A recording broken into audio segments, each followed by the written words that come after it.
420 somewhere, and right now that somewhere is right here. So hello. Hi. How are you? Hi. Welcome to the Cannabis Show. My name's producer Vince, and here's your host, Ricardo Baca. Well, hello and hi, and how are you, Vince? I'm doing very well today. Thank you very much for asking. To everybody joining us today, welcome to the Cannabist Show, where we talk about all things weed. That's hashtag all things weed. That is the serious cannabis news and the fun stuff as well. Ooh, in fact, if you pop onto the Cannabist right now, you can read stories about Scott's Miracle Grow, and they're doubling down on its cannabis industry investments. Big wigs coming into the scene. About the upcoming Texas state legislature session and how legalization efforts there might fare. Texas legalization, anyone? And about a politician in Arizona who says he's hoping President-elect Trump's administration will put an end to the, quote, charade of marijuana legalization laws. Read the comments on that one, people. Producer Vince, how you doing, man? You know, I'm pretty well, Ricardo. Thank you for asking. I had a nice weekend of pretending that I was still a carpenter. I built some new sets in the Denver Post television studio for some new shows coming up, coming from the talented crew here at the paper. How have you been, Ricardo? Shoot, man. Yeah, I saw the kitchen set yesterday. We might have to pull that out for a future Cannabist Show taping. I think so. Make a can of butter. It only takes 4 hours. No, I'm doing well. I'm psyched because we have two fantastic guests today, both from California, and both of whom are my friends. So there's going to be some very good conversation today. But first, I think it's time to jump right into the week in weed. And Vince, if this week in weed were a zoo animal, which one would it be? More proof. I should read the script first. I'm going to say penguins because they're what I always look forward to seeing most, and Week in Weed is what I look forward to most in this show, brother. Let's do it. Penguins? Wait a minute. You don't get off the hitch. Why penguin? Where did that come from? Yeah, all right. I'm going to put up some penguins on this my grease screen right here. It's the cutest damn animal on the planet, dog. That's why. So let's get into the Week in Weed with some penguins involved in it. Penguins, and didn't Morgan Freeman narrate the March of the Penguins? Yeah, I haven't seen that one yet. They die in that. He's a big stoner. So you tied it around all very the way in. aptly, Vince. We are starting this Week in Weed in Washington, D.C., where President Barack Obama is starting to talk more openly about marijuana legalization and how cannabis should be federally regulated in the future. Yo, he is, and everybody should be tweeting at POTUS, P-O-T-U-S, reminding him that he needs to come on the Cannabist Show to talk about these things in the future. But I did see that interview in Rolling Stone magazine that he did, and you can find that link on our website, the Cannabis CO, and I was wicked impressed with Barry O's candor in this one. You know, Obama said that we should discourage substance abuse and that legalization is not a panacea, but he also said he believes in, quote, treating marijuana as a public health issue the same way we do with cigarettes or alcohol, end quote. And you know, the president also said that drug rescheduling is typically handled legislatively or through the DEA, but, quote, as you might imagine, the DEA, whose job it is historically to enforce drug laws, is not always going to be on the cutting edge about these issues. Ooh, burn. Barack Cutting Obama edge, slam. yes. The DEA is not on cutting edge. Elsewhere in the Week in Weed, a new study published in the journal Addiction shows that baby boomers are getting high in increasing numbers. And from the discoveries I've been making peeking over fences in Denver, they grow the best weed. But of course, this reflects a growing acceptance of cannabis as treatment for various medical conditions, even among this massive and aging generation. You know, the study's findings show that overall marijuana use among the 50 and older group increased significantly from 2006 to 2013. Men used cannabis more frequently than women, the study shows, and marital status and educational levels were not major factors in determining users. Ricardo, the study was conducted by researchers at the New York University School of Medicine, and it was based on more than 47,000 responses collected from the National Survey on Drug Use and Health. And elsewhere in the Week in Weed, Cannabist style writer Katie Shapiro has written something to help those of you who are still on the hunt for that perfect 420 friendly gift. And Katie's 2016 gift guide is such a fun read, from the glass and vapes to the weed-inspired fashion accessories. It's got everything that you're looking for, I promise. Man, dude, the weed-inspired fashion accessories is where I'm at, because check this out. My favorite inclusion in Katie's gift guide is the Alexander Wang mini compact wallet. Vince, pull up a photo of it. It's literally high fashion, and it's smart and stylish too. Now, if only I had that $150. You know, Vince, can I borrow 150 bucks? I spent it already on my favorite thing in the gift guide, dude, because $150 at a time, these things add up. Everybody who hangs out with me on the weekend knows that I microdose with little 2.5 or 5 milligrams, and seeing those peppermint holiday flavored 5 milligram mints on there, perfect stocking stuffer for all of your friends who are looking for that, you know, more relaxed approach to their day. Vince, I know from hanging out with you on the weekend that you are a fan of those 5 milligram mints. Yeah, you know, there's a couple of different name brands out there that I really love, but I love that small dose. I like the way that sublingually it hits me, and it's the perfect thing to maintain on a long Saturday. Keep on keeping on, Vince. Yeah, dog. Finally, here is our colleague Alicia Wallace with this week's Quick Hit. This bud's a downer for beer.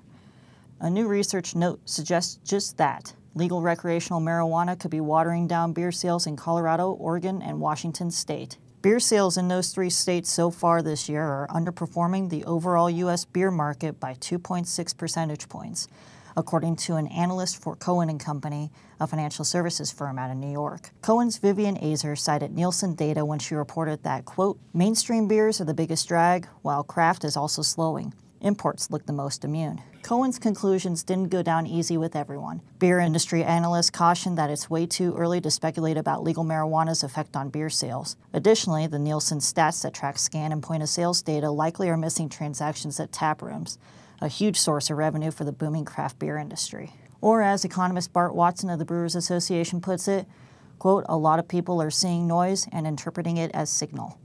For The Cannabist, I'm Alicia Wallace with this week's Quick Hit. Thank you, Alicia. Now it is time to bring out our first guest, who is the senior editor of Cannabis Now magazine. It's my pleasure to welcome, all the way from California, Ellen Holland to the Cannabist Show. Hey, how's it going? Good to see you. Having me. Oh, dude, welcome to Denver. I appreciate you coming out. Yeah, it's been fabulous. Too much fun. Ellen, I am excited to hear your answer to this question. Indica, sativa, here's the spectrum. Where are you at? Well, I mean, cannabis is both my passion and my profession, so it's hard for me to choose just indica or sativa. I mean, it's like your baby, you can't choose a favorite. But, yeah, I mean, ultimately I'm going to say sativa because I like that, that limonene, that terpene, like refreshing burst, and I need to work throughout the day, so that's mostly what I... Dude, high five. We have had so many indica lovers on the show recently, Vince, right? So many great people on the show recently. You're right, dog.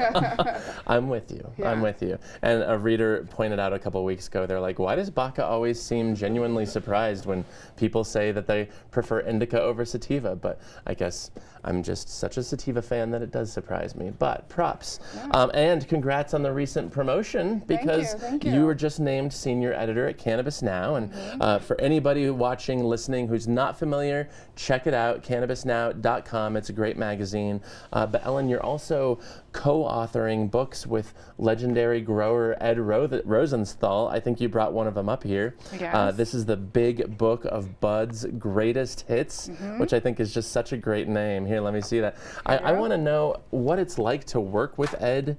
Tell us about working with Ed and some of the stories behind this big book. Ed is an incredible person and as well as a mentor.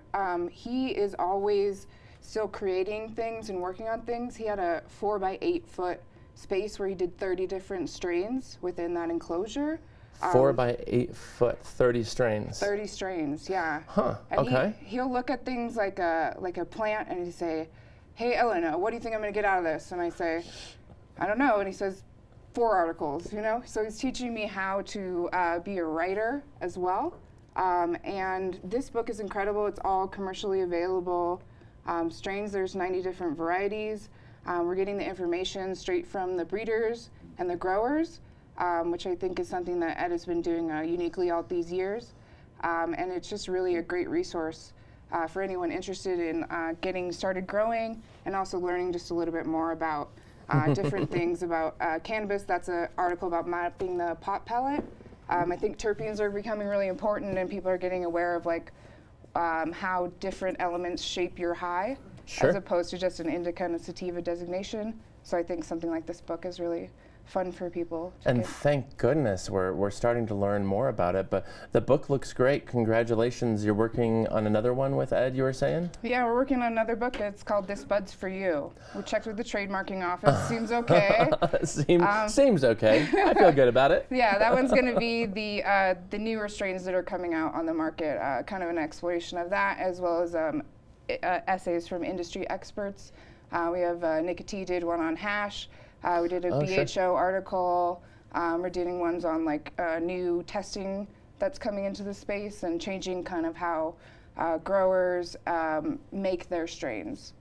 Excellent. Yeah. Well, you also know Ed on a personal level. Aren't you guys kind of neighbors too? So We are neighbors. Have you become friends with him through this whole process? It is ridiculously fun. Yes, yes.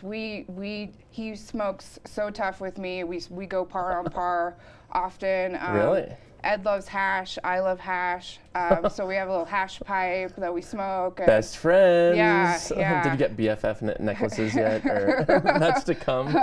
I don't know if he knows that yet, but yeah. It's really fun. And his wife Jane is amazing as well. She runs the publishing house. And it's just a fun flux of people coming in, all of the different projects he's working on. Just a really creative, fun space to be in. And then. Well, congrats on the book. Thank you. It looks great. Can't wait to see the next one. Thank you. And talking about Ed leads perfectly into this next question, because you and I were talking the other day about some of the characters you meet on this beat. And it's so true, because some of these folks really are unparalleled in terms of just having big personalities. Ed is one of them. But tell me a couple of the great folks that you've met over the years while on assignment, you know, who were particularly memorable, those folks you will always remember, even on your deathbed, 2 or 3 of them. Yeah, I feel like in the cannabis space, there's still a lot of people that use pseudonyms. That's not something that I've ever done as a professional, but someone that I met, Frenchie Cannoli, is a master hash maker in California. Frenchie Cannoli. I was searching for him because I heard that, you know, he was the bubble man of the West, is what I'm going to call him. There's a really hash maker in Canada called Bubble Man.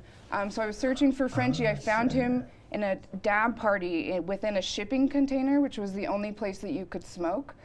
So we went inside of the shipping container. Sounds legit. And and there he was with an incredible range of different types of hash. I've become friends with him. I've taken his class.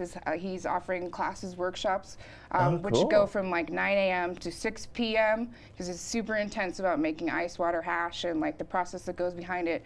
He's very loves the resin glands, you know, like, so he's just been an incredible, fun person with a lot of knowledge. Okay, so Frenchie Cannoli, who's another person that you've met on while reporting for Cannabis Now or another outlet or a book who's just stuck with you? Swami from Mendocino. Oh, We've yes. been talking a little bit about him as well.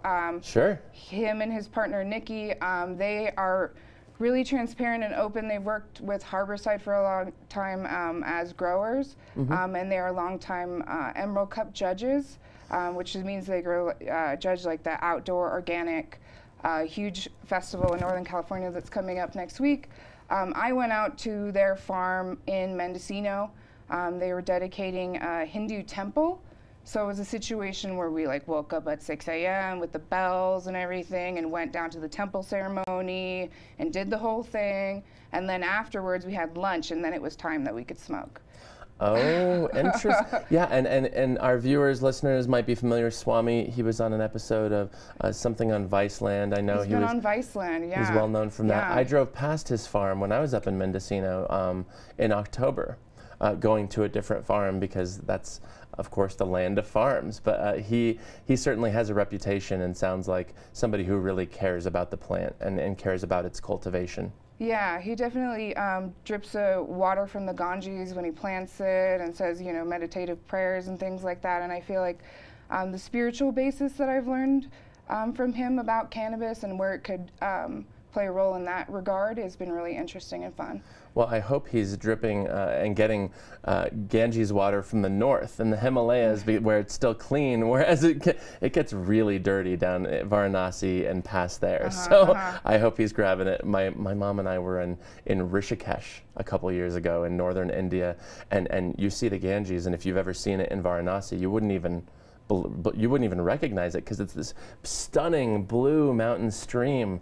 Rishikesh being where the Beatles went to India to get high and study under that Swami. But that's fascinating, and I'm having so much fun with your answers. I want a third now. One more character that you've met in this on assignment through this industry who just sticks with you, has stuck with you over the years. Oh man, another person. Let's see. Putting you on the spot. Yeah. I'm not sure. I'm blanking out right now. There's just so many. Jorge Cervantes, I met him on the Space Needle. He's an incredible Wait a minute, you met Jorge on the Space Needle? Yeah, like on the top of the Space Needle. Yeah, so that was an interesting experience. During like Hemp Fest or something? During Seattle Hemp Fest, yes. Okay, that makes a lot more sense. I took a 180 milligram hash capsule and went on top of the Space Needle. And because what could go wrong? Because, you know, that sounds like a good idea for my business. And networking. Let's get really stoned, go up on Seattle's most iconic structure and hang out with an iconic grower. I think there's been a lot of really cool, interesting new people in the space as well. Jane West, I met her when I met you here on 420 on the Easter Sunday brunch. And back in 2014. It's been incredible to see her development with Women Grow and where it's gone since then. And I feel like there's a lot of people in the space that we're all climbing at the same time. So it's really cool to meet each other and see each other's successes. And, you know, absolutely. The future is open. And yeah, no, it's been one of the greatest honors of this beat. And truth be told, as you know, as a journalist for a couple decades now, it's always one of the greatest pleasures of any beat is really getting to know the people on that beat, the public, the industry, the regulators. I just met some truly wonderful people, many of whom I'll always remember, and thankful to know you through this beat as well. You know, last night you and I were hanging out and Pepsi challenging some different vape pens that were going around the dinner table. And it was funny because at one point I looked over your way, and when you were trying a new vape pen, you kind of made a face. And I know that vape pen is infused with some, like a peppermint essential oil or something. So that gave me this idea. I wanted to talk with you about this idea of flavored hash oil. Is that cool these days? Are we looking at like a post-hookah era with like strawberry, banana, you know, flavored cannabis? Or is it lame, flavored hash oil? Because you told me that this is becoming more popular in California now. Yeah, I feel like I'm a purist in a lot of senses. I really like ice water hash. I really like incredible outdoor flower. Sure. So I think that, yeah, it is a little strange for me that these things are going in that direction. I feel like if the terpenes are derived from the strain itself, like you're having a Jack Herrera and then you're taking the terpenes out and you're putting those exact terpenes back in, like maybe that's a different way of crafting new concentrate flavor. But I have some hesitancy towards the terpenes that are being derived from plants. And I wonder about the health effects that might be associated with vaporizing something like that we don't know about yet. Sure. I know that lavender is a very soothing essential oil, but I don't know necessarily if I want to smoke lavender. I love the flavors of cannabis, the natural flavors of cannabis. So for me, it's just like I'd rather go not in the crazy, you know, a distillate flavored like blue cotton candy. Like I'd rather it just be a straightforward strain. So. Good point. Yeah, and when you made that face, I was like, I don't think Ellen likes that vape pen, you know, but also like how little we know about inhaling these substances, because, you know, we've talked on the show before about how the oil in vape pens oftentimes is cut with other ingredients to make it atomizable or vaporizable, whether it's a polyethylene glycol or a coconut oil or the naturally occurring terpenes. I'm with you. If you want to mess with things with the terpene profile, that makes a lot of sense, and sure, so long as it's clearly marked to consumers. But yeah, I mean, the essential oils that have become so popular on the market, I don't know if we were necessarily meant to be inhaling those, and has the necessary research been done on that to let us know that it's safe, because you're right, when you're moving from a normal pen to a pen that has some sort of infused cartridge, it definitely makes you step back and say, wait a minute, I kind of like it because it's different, but do I really like this? And I'm not sure. Yeah, it's interesting. I think the pen that we tried last night too was CBD, which is a whole different realm of questioning, you know, whether the CBD is derived from, you guys are growing amazing hemp-based CBD here in Colorado. I totally respect that. I feel like there's a medical application to that. If we're getting hemp from somewhere else, maybe the seeds and the stems, like maybe the benefits aren't as much as, you know, they say they are. I know, yeah, certainly foreign sourced CBD. It can be done responsibly, but all too often we're not seeing it done responsibly when people are getting it from overseas. Yeah. And you're right, the stuff that we're growing in Colorado is pretty top notch, and you can't buy that stuff outside of a pot shop though, whereas you can buy CBD on Amazon.com, you know. Yeah, so if we're mixing, you know, CBD and then peppermint oil, like I don't know, maybe we should just go back to the bowl. Back to the bowl, back to basics. That is back to basics for cannabis, isn't it? Back to the bowl. Ellen, thanks so much for coming on. We're going to chat a little bit more with you here shortly. Now, I want to throw to our very own Sir of Sativa. Of course, that's Professor Pat for this week's entry in the new Cannabis Lexicon.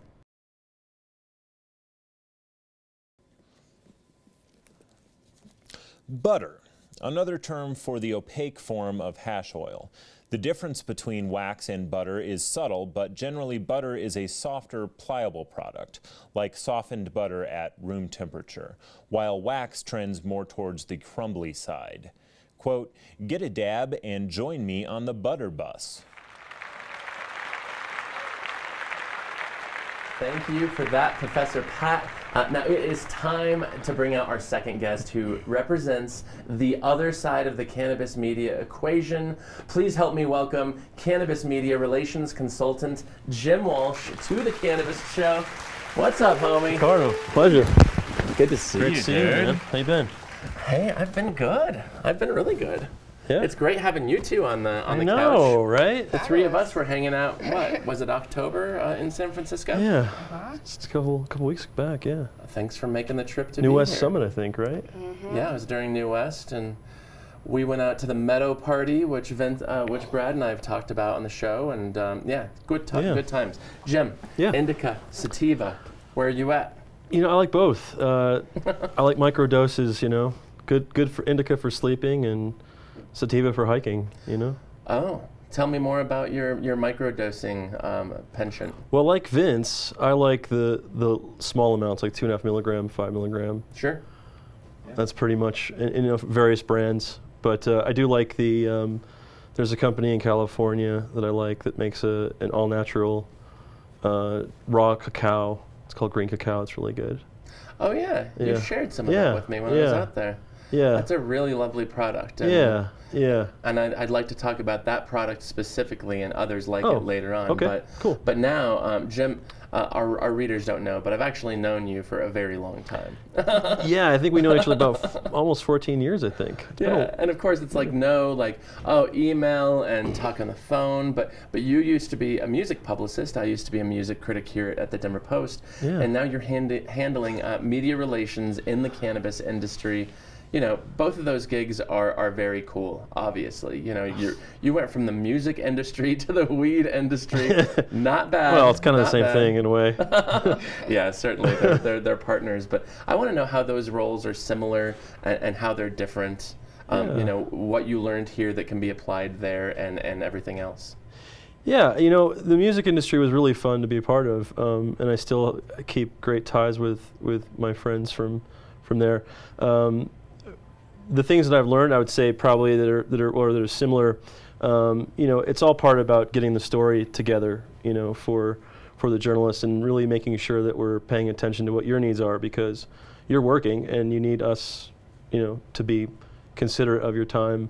And I think I was really prepped in the music industry for that, because everybody's calling about another record, right? So you got to figure out like what makes this unique, why is it relevant? You know, don't waste the person's time. Oh man, and with the music industry, those artists are oftentimes on a clock. It's like 15-minute interview, 15-minute interview for hours on end, and you're facilitating a lot of that. Yeah. Do you feel like you know, learning this media relations role in the music industry prepped you to do it in cannabis? Certainly, yeah. I mean, it's a lot of the same, you know, a lot of the same principles, or you know, basic principles are at play, and of course, there's a lot of people like yourself that have transferred over from music into cannabis. So, are there a lot? Well, there's a few, you know, I don't know about a lot, but there's, you know, I remember when I was asked to work with Bloom Farms, for example, I called you saying, hey, my friends have this great company and they need a publicist. Who should they get? And you actually said, you should just do it yourself. So that was actually kind of interesting, you know, just to hear that. And that was echoed by some other people, you know, Jen Bernstein, formerly of High Times Magazine, and so forth. Jen. So. Absolutely. Yep. Well, that's cool, man. It's great to like know you even better than I knew you 14 years ago. But also, how fun is this to be on the precipice of an entirely new American industry that really isn't happening anywhere else in the world, whereas the music industry, let's be real, is facing some pretty significant challenges right now. Yeah, I mean, you know, I was doing well working at Big Hassle. Great company and one of the leaders in the space. Sure. And we get, you know, excellent clients. We're very fortunate. But you know, when you look at what's going on in the cannabis space, I mean, to me, it's really exciting. It's nice to see this kind of more mature sort of approach to it. You know, like, hey, it can be part of your life without it taking over. Sure. You know, it can be a nice, like having a glass of wine or something, and being more subtle, and not about getting all messed up. You know. Just like what President Obama said last week in Rolling Stone. Exactly. Speaking of music and weed, Rolling Stone magazine. Jim, I know you spent Election Day in a place that I wish I could have been in. You were at Lieutenant Governor Gavin Newsom's party. Amendment 60 or Proposition 64 in California.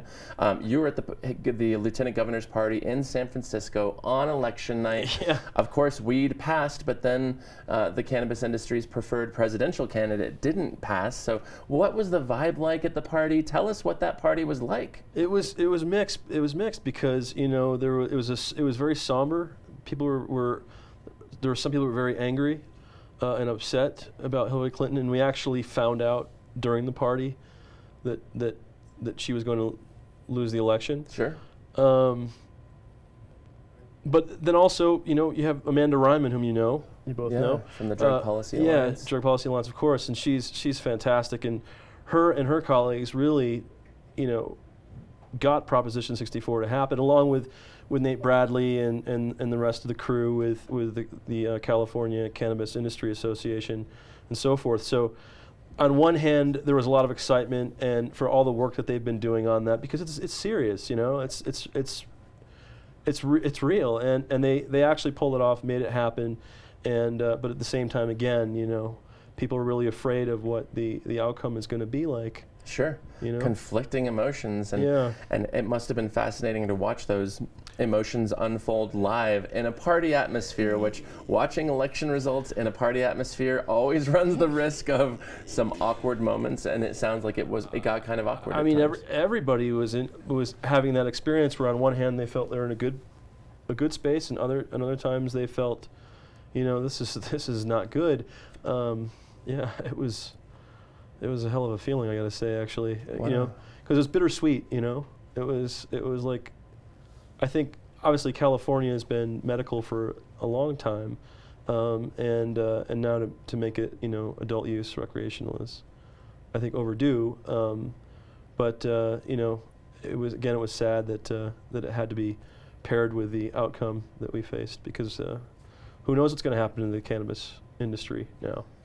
Well, speaking of the unknown. I'm going to jump in here real quick. Your microphone fell out of its holder.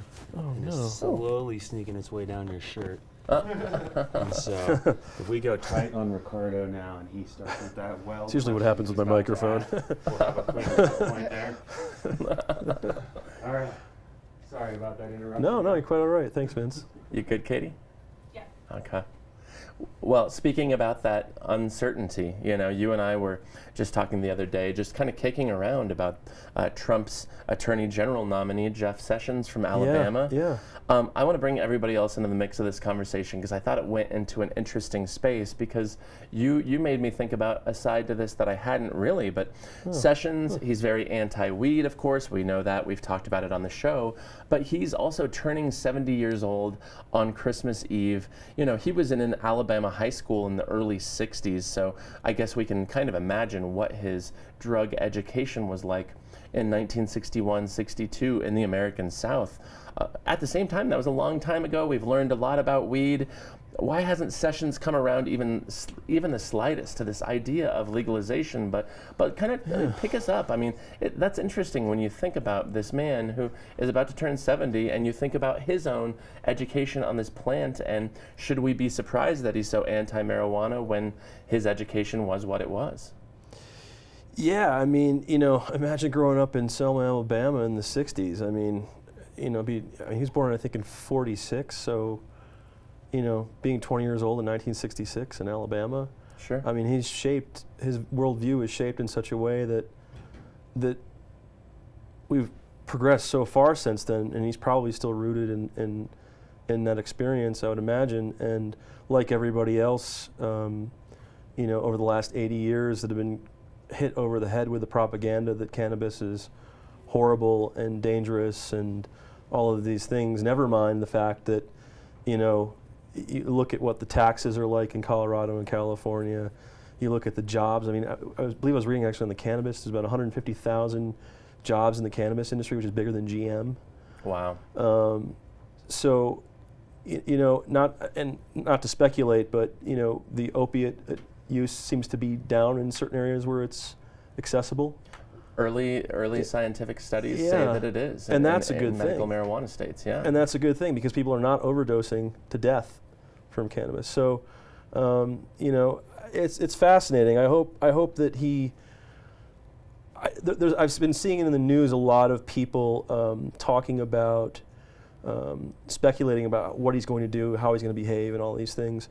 And different organizations that have gone actually to his office on Capitol Hill, and I find it kind of, you know, like we need to have a better approach to it, and instead of trying to hit him over the head, I think it'd be nicer to sort of, if he's interested, to have people reach out to him and explain to him. And maybe I'm being naive, but I think there's probably a constructive way to show him how it's helping children with, you know, with extreme epilepsy and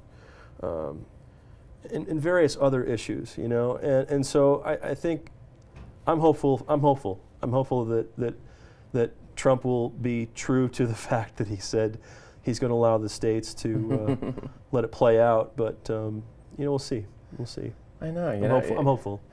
You have to be hopeful, right? And this conversation, because Sessions could potentially have a lot more power than he's ever had, and he's been in a position of power for quite a while now. You know, you're a serving congressman, and then suddenly you're the nation's top law enforcement officer, and if you're operating on a standard that is so outdated, you know, like you said, we can't hold it against him that he was raised when he was raised, where he was raised. Yeah, but he's got to get educated like everybody else. I mean, the propaganda has been rough on everybody, unfortunately, you know, for various agendas that, you know, that made it what it was. But, you know, we don't need to get into all that. And I don't mean to speculate about him because I really don't know that much about him.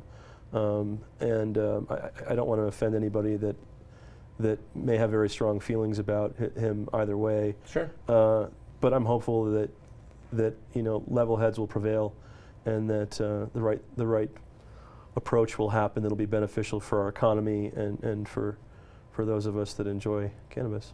Let me tell you something I know about Jeff Sessions, which you may not know. Ellen, you might not know this, but when I was looking up, you know, how old is he? You know, was he born in Alabama? All that good stuff. I found out his full name. Jefferson Beauregard Sessions III. Oh. So this isn't just Jeff Sessions. Yeah. This is Jefferson Beauregard Sessions III. That's a noble name. I know, that's a lot to deal with, but I want to bring Ellen back into the conversation. You know, this sometimes happens coincidentally, sometimes intentionally, but we have an all California couch. I have to take advantage of that because you guys just bring to us such a wealth of knowledge and such a great history of experience in that state, a couple thousand miles to the west of us. And I want to kind of get to the core of an issue that I've talked about with each of you privately, and that is this idea that California is the most educated market in the U.S. on this subject. And it's also the home of, you know, many think the most substantial base of true marijuana connoisseurs, people who understand this plant, people who truly take everything into consideration, both when they're growing the plant or maybe making concentrates, edibles, but also when they're consuming and saying, oh no, I wouldn't touch that brand from that cultivation, I only do this, or I wouldn't do anything with chemicals, I'm completely solventless, or whatever it is. I've certainly had that experience being in California recently, that I'm just amazed at the quality of the edibles there, the quality of ingredients when you're looking at the side of that package, and it's like, this seems like this truly was made with a patient in mind, a patient potentially with a compromised immune system. But here's my question to you. We'll start with you, Ellen. Is the California cannabis connoisseur kind of the ultimate connoisseur in this conversation in 2016 turning into 17? Yeah, I mean, I really do believe that we are. We've been in the game since 1996 with the medical program. I met Dennis Perrone. Those people are still around, inspiring us every day. I do feel like there is a push in California for the finest of the fine things, as we like our wines and our artisan foods. We also love incredible cannabis. We like to have a transparency from who's growing it and how it got to us. I think that's something that consumers in California are demanding these days. And for me, it's just, there's celebrations of things like solventless hash. There's crews of people who get together, and this is what they love to do, and this is, you know, they're dabbing and they're trying this, you know, getting together and sharing these amazing, you know, just blends of cannabis. I think that, yeah, we are having a great time in California. And you yourself are one of those people. You were telling me last night that solventless hash is your jam, and you just prefer it over anything made with butane or CO2. Why is that? And also, when you say that there are others like you, you know, what do those parties or sessions look like? I think for me, it's a little bit about just like the purity. Just water and ice went into making it, knocking off those trichomes and making them exceptional tasting. Retains a lot of the flavor in that regard because you're not stripping it with a different type of chemical. And yeah, those parties are amazing. They are in art lofts in San Francisco. You show up and you have, you know, you give your ID and your medical recommendation, and you're inside. You can sample as much as you'd like.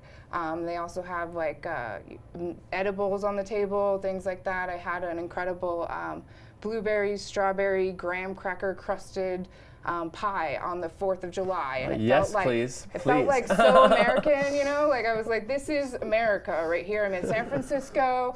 I'm having an edible pie. I'm trying some hash. Like this is freedom, and this is a great expression of where we should be. So you know, and it just sounds like it comes down to a better understanding of the plant from start to finish, including the products that are made from this plant. Jim, what's your take on this? Would you agree with Ellen's take and what I continue to hear? Because certainly there are people in Colorado who are passionate. They know a lot about what's going on, but California just has this history.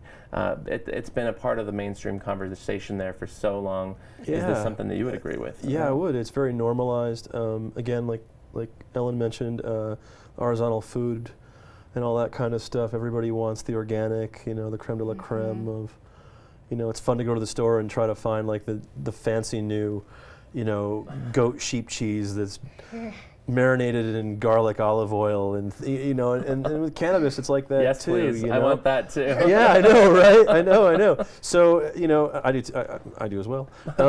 You know, but there's pockets of it all over the place. You know, I mean, you know, you had like Roger Volodowski from Puffco on the show here before, and you know, that guy is a connoisseur. You know. So and if he's based out of New York? He's based in New York. So if I need to know something about hash, I call him because he's accessible to me. You know, it's all over the place. Everybody as a country, if you're striving to experience the best, I think it's I think that California may lead, but there's certainly places and pockets around that. Well, I mean, you bring up a good point because I visited you in Sausalito a couple months back. Yeah. I had a couple hours to kill on my way up to the Russian River. Hanging at the houseboat. Got to hang with you on the houseboat. We went into town. I was like, hey, we need some breakfast. We're starving. And you're like, cool, let's do this. You took us into some, you know, it's like Whole Foods, but way better, and it seemed just so local. Some really tremendous food. We had those gorgeous breakfast burritos, great coffee. Yeah. You got some chicken stock in a frickin' mason jar, and I'm like, cool, Jim. But everything in that shop was so artisanal and so angled at like your health, your body, be aware of what you're putting in your body, and that seems to translate to weed. Do you guys see that? Absolutely. Yeah. Yeah. I like the edibles. I look at the package of an edible. You know, we were talking about this last night. The quality of food can sometimes be gauged by the amount of ingredients in there. And when you're looking at an edible package and there aren't that many ingredients, and the ingredients that are there are things that you're familiar with and that make you feel good or give you energy, you know, that's encouraging. Yeah, absolutely. I don't want to buy an edible that's just, you know, full of sugar or synthetic things that, you know, spend all this money going to Good Earth, buying the good food. You want to take care of yourself, exercising, etc. You don't want to bombard your body with a bunch of junk. Yeah, there's so many choices out there. I got to be a judge for the Emerald Cup Edibles competition in 2014. I did that one. Yeah, and it's interesting. Even in California, there's differencing on the packaging with the new regulations coming in. Hopefully, we'll see more structure to that. But some of them contain the ingredients, some of them contain the dosing, some of them, you know, say nothing. Yeah. So as a consumer, you know, it's important to find the ones that you want to, you know, try and support for your health and wellness, but also to give your dollars to the right place. For me, that's how I feel. So I agree with you 100% on that. Yeah. I couldn't believe when I did the same thing with High Times. I did the edibles category, and there was stuff that wasn't labeled at all. I mean, I just didn't take it because it's not worth it's not the risk. worth it. You know. Well, I took the risk. Well, you're more bold than I. Good for you. Well, it's a good point because I was given something in California, an edible as well, and most of them were legit, had the ingredients, had the total milligrams of activated THC plus per piece. And then one of them didn't have anything, and it was just this mystery. And I was like, well, how do you get away with that? And then I remembered, oh yeah, I'm in California. They're still out here in the Wild West in terms of packaging. But I don't know. I think it's an important conversation to have, and it's something that's important to be aware of, especially as these other markets, including Colorado, grow into their own connoisseurship. And for those of you whose feelings are hurt, we're not dissing Colorado or you're seeing in Oregon or Washington, but I would encourage you to go down to Cali to see what's going on down there, because definitely some interesting things going on. It's really normalized. Yes. Oh, so normalized. My God. Well, now that you brought that up, I have to bring this up because you and I were going to a film at the Mill Valley Film Festival.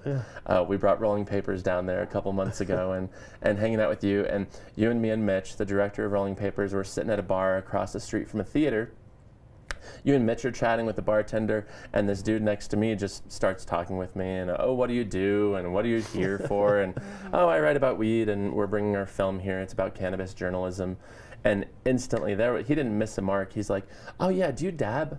I was like, you know, I don't really dab, but I experiment with like concentrates and vape pens a little bit. And he's like, oh man, I had this dab the other day. It just totally knocked me on my face. And I prefer concentrates, but I like the solventless stuff. And you know, it's illegal to use solvents here. And immediately this dude is just telling me his life cannabis history. Right. And like, you're right next to me, Jim. And Yeah. I'm just like, wow, who is this guy? That thing just doesn't happen here yet. It can, but it just doesn't happen here for the most part. I get the occasional Uber driver for sure. Yeah. They give me their full cannabis history. Yeah, it does happen on occasion, but I think it just took me by surprise because everybody I ran into at the film festival, at the film festival's parties, and Yeah. you know, well out of the city, you know, was just like so forthcoming about their own history. Yeah, and I have to say too that the Mill Valley Film Festival, the feedback I got from them was that the Cannabis Day that Bloom Farm sponsored and that obviously Rolling Papers was involved in, Sure. and we were so excited to have you there. That was one of their best days, like in terms of the interest. So that's pretty fascinating too. I think that speaks a lot, and they want to have more of that next year.